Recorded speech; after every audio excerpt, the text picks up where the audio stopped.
Hey guys, it is Jessica doing things differently, and today I have for you guys the dreaded anxiety video.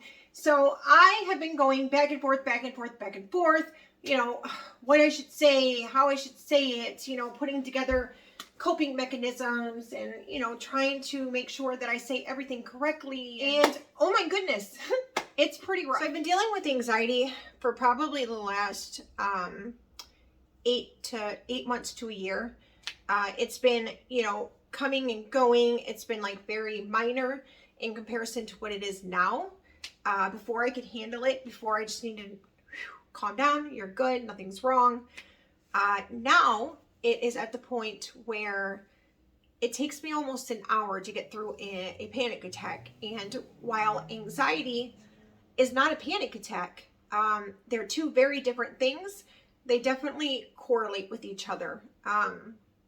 So anxiety for me, when it started, was again, very minor, very, you know, heart racing, maybe felt like I couldn't breathe a little bit, but it went away very quickly. Now panic attacks, completely different. Racing heart, feeling like you can't breathe. For some reason, and let me know if anybody experiences this as well, right through the back of my neck gets so hot and tingly, almost like unbearable, you know, and I get very tense. Every part of me tenses up. You can feel like right in here it's very tense. My hands clench like this. I can't move. It's very debilitating, and it is honestly one of the worst things I've ever experienced. Only because you can't control it. You know, when something is out of your control, it seems like it's way worse than things that are in your control that are bad in your life. You know, things that are bad in your life, but you can control. Maybe they're not ideal situations, but maybe they're, you know, something going on in your life. That's one thing. But something like panic attacks, when they're so bad, you can't move, you can't talk about it, you just can't get through it. So what I'm going to be doing today is trying to share some coping mechanisms that I've learned along the way in hopes that maybe, just maybe, I might be able to help somebody else out there. So if this is the first time you guys are watching my channel, know that normally I don't do these kind of videos. But I'm willing to, because I feel like there's a lot of information that needs to be shared, other than find what the problem is. Relax about the problem. It'll be okay. Everything's going to work out.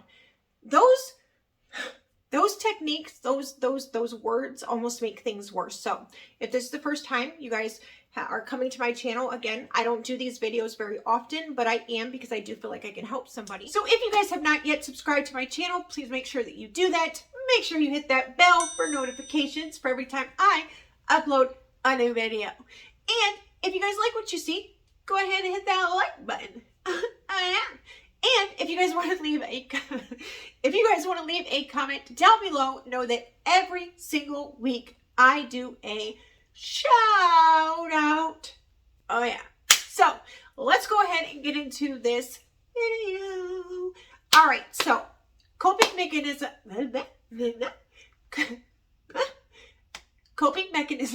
that I have done over this time frame that I've had this kind of going on. So I will start with the thing that I feel has not worked the best, but it has been said to have been something that works from a lot of people. A lot of people say that this is like their go-to, this is what works. Because, you know, when something is wrong with you, what's your best friend? Google. Oh yeah. So I have Googled so many things on how to stop anxiety. So many. I can't count how many things I've read and the amount of things that have been said. And a lot of them don't work. So anyways, let's start with this. So one thing that I found was to go outside, take your shoes off, and stand in the grass. Barefoot, ground yourself, all that. Now, I'm not spiritual, but I'm not spiritual. I'm like somewhere in the middle. Now, if I were to find my spiritual self and do all that, then maybe would the ground thing help? Possibly. I don't know. The next thing that I'm not sure if it helped or if it was just like my anxiety attack was like coming to the end. But they say that putting a spoonful of salt on your tongue, again, helps ground you in some way. I think the distraction of a spoonful of salt on your tongue is what does it. I don't know about the grounding part. You hear about these salt lamps and all that stuff. I have 2 of them, and I'm not sure if that made a huge difference in my household. But maybe it's like the believing of it and all that stuff. Anyways, the salt thing, again, not a fan of it. I would say that the salt thing probably helped like a 2 out of 10, maybe a 3 out of 10. So the next thing that is journaling. So here's what I have a problem with, right? My anxiety attacks don't necessarily have a reason. So I feel like journaling might help a little bit, but if your anxiety attacks aren't coming from something specific, then journaling about it's not going to really help, I don't know. So maybe that will help for some. I'm just saying that didn't help for me, but definitely use that if that works for you. Absolutely. Those are 3 great tricks that might work for you. I don't know because it didn't work for me.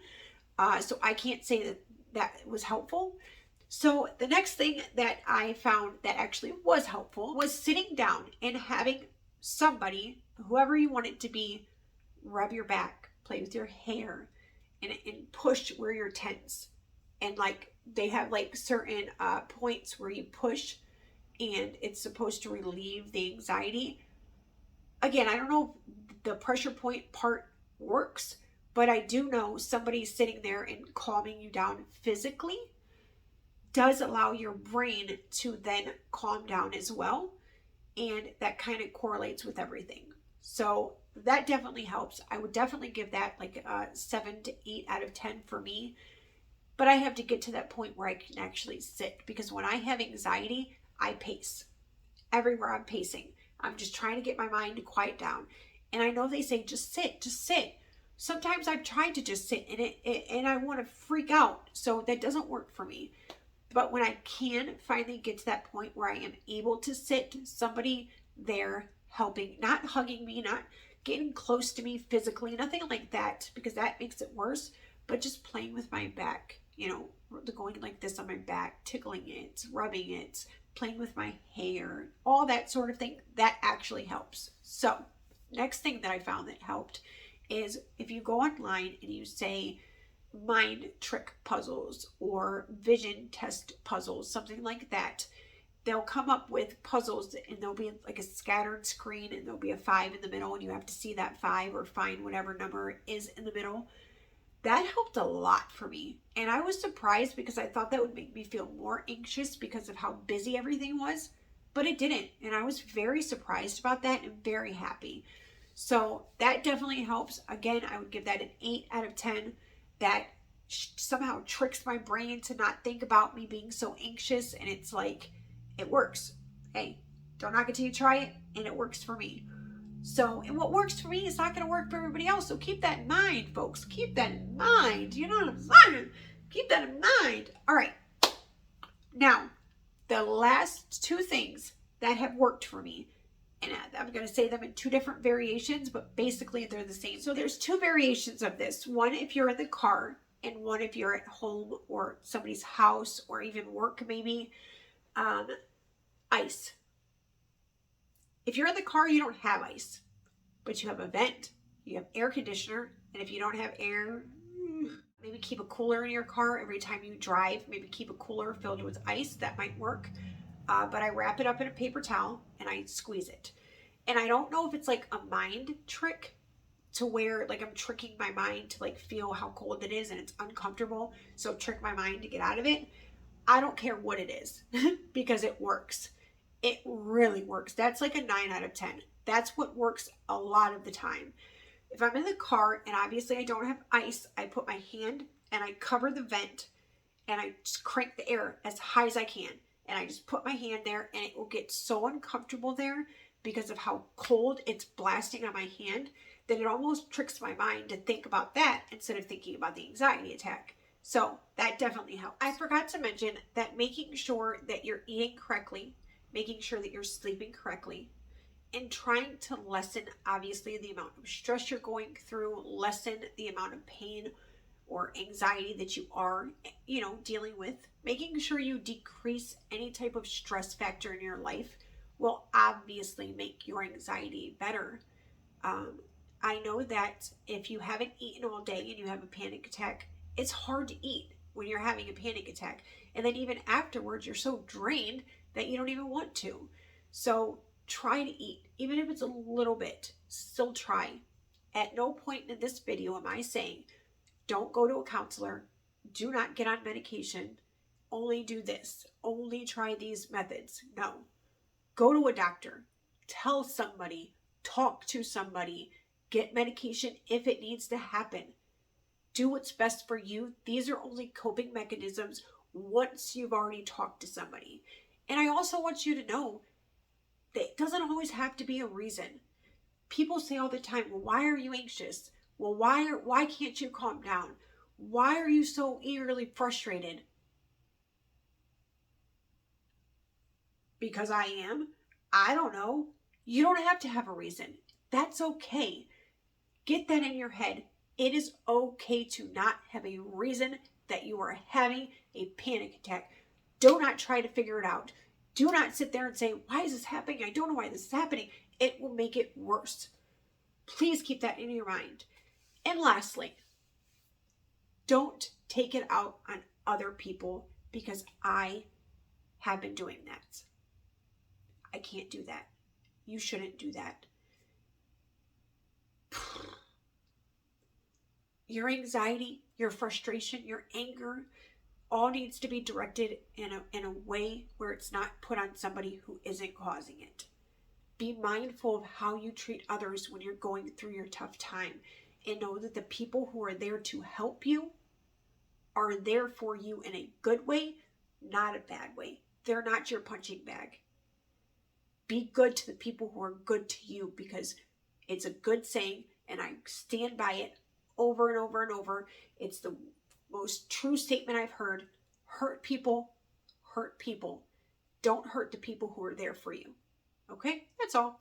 Little serious moment there, but it's true. It's so true. So just keep that in mind. And I hope that this helped somebody. I hope that somebody can look at this video and listen to this video and say, wow, I'm going to try that. And I really, really, truly hope that one of these things worked for you. There's a lot of other things that I can think of, and I know I'm missing a lot of things in this video. So bear with me. If you guys want a part 2, let me know. Let me know in the comments. Because, again, I'm going to stop this video. I'm going to be like, dang it, I forgot that. Oh, I forgot to say that. Oh, that went with that. I'm sure I forgot a lot. And I guess there's nothing left to say other than until next time, I'll see you later. Bye.